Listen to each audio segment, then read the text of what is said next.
যুক্তরাজ্যের অর্থনীতিতে বর্তমানে চরম দুরবস্থা বিরাজ করছে। এমন পরিস্থিতি চলতে থাকলে কর্মী ছাঁটাই করতে বাধ্য হবেন ব্যবসায়ীরা, যার ফলে চাকরি হারাতে পারেন বাংলাদেশি সহ হাজার হাজার কর্মী। জানা যায় 2023 সালের পর যুক্তরাজ্যে পাউন্ডের ব্যাপক দরপতন হয়েছে এবং সরকারের যে অর্থ ধার করার ইন্টারেস্ট রেট সেটিও গত 27 বছরের মধ্যে সর্বোচ্চ পর্যায়ে পৌঁছেছে। আজকে পাউন্ডের দর ছিল ডলারের বিপরীতে $1.21, যেটি 2023 সালের নভেম্বরের পর সর্বনিম্ন। এছাড়া সরকার যে অর্থ ধার করে সাধারণত বন্ড বিক্রির মাধ্যমে, বন্ডটির নাম হচ্ছে গিলস। 10 বছর মেয়াদী গিলসের ক্ষেত্রে ইন্টারেস্ট রেট গিয়ে দাঁড়িয়েছে 4.88, যেটি গত 17 বছরের মধ্যে সর্বোচ্চ, এবং 30,000 মেয়াদী যে গিলস রয়েছে তার ইন্টারেস্ট রেট গিয়ে দাঁড়িয়েছে 5.44, যেটি গত 27 বছরের মধ্যে সর্বোচ্চ।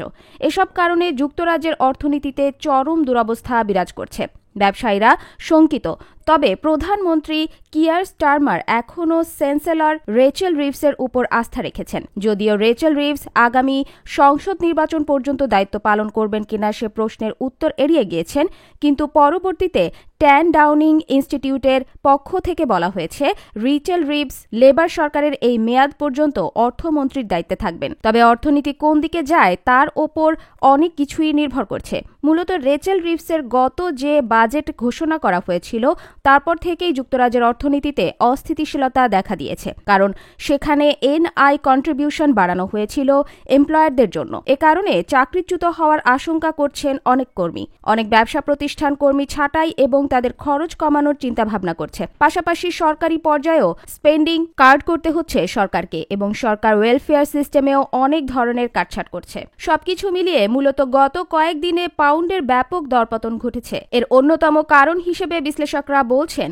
যুক্তরাষ্ট্রে মূলত প্রেসিডেন্ট ডোনাল্ড ট্রাম্পের পুনরায় নির্বাচিত হওয়া এবং তিনি ট্যারিফ বিষয়ে যেসব ঘোষণা দিচ্ছেন সেই কারণে। এর পাশাপাশি আরেকটি কারণ হিসেবে বলা হচ্ছে যে রেচেল রিভসের চীন সফর। যদিও রেচেল রিভস বলছেন তিনি 600 মিলিয়ন পাউন্ড আগামী 5 বছরে যুক্তরাজ্যের জন্য নিয়ে আসবেন, কিন্তু এখনও যুক্তরাজ্যের অর্থনীতিতে আসলে গতিশীলতা পায়নি এবং ব্যবসায়ীরা শঙ্কার মধ্যে আছেন। যদি এনআই কন্ট্রিবিউশন বেড়ে যায় এর ফলে কিন্তু তাদেরকে অনেক কর্মী ছাঁটাই করতে হতে পারে, এবং পাশাপাশি আরও বলা হচ্ছে যদি আগামী বাজেটে ট্যাক্স কিংবা ট্যারিফ বাড়ানো হয় সেটির ক্ষেত্রেও কিন্তু ব্যবসার ক্ষেত্রে বিপর্যয় নেমে আসতে পারে। এবং সবচাইতে বড় বিষয় হচ্ছে সরকারকে অর্থ ধার করতে হচ্ছে, যে কারণে সরকারকে অতিরিক্ত পরিমাণ রেকর্ড পরিমাণ ইন্টারেস্ট রেট দিতে হচ্ছে ইনভেস্টরদেরকে। এই কারণে মূলত অর্থনীতিতে বিপর্যয়কর অবস্থা নেমে এসেছে যুক্তরাজ্যে। কিন্তু তারপরেও প্রধানমন্ত্রী স্যার কিয়ার স্টারমার অর্থমন্ত্রী রেচেল রিভসের ওপর আস্থা এবং তিনি আগামী সংসদ নির্বাচন পর্যন্ত দায়িত্ব পালন করবেন বলে 10 ডাউনিং ইনস্টিটিউটের পক্ষ থেকে নিশ্চিত করা হয়েছে।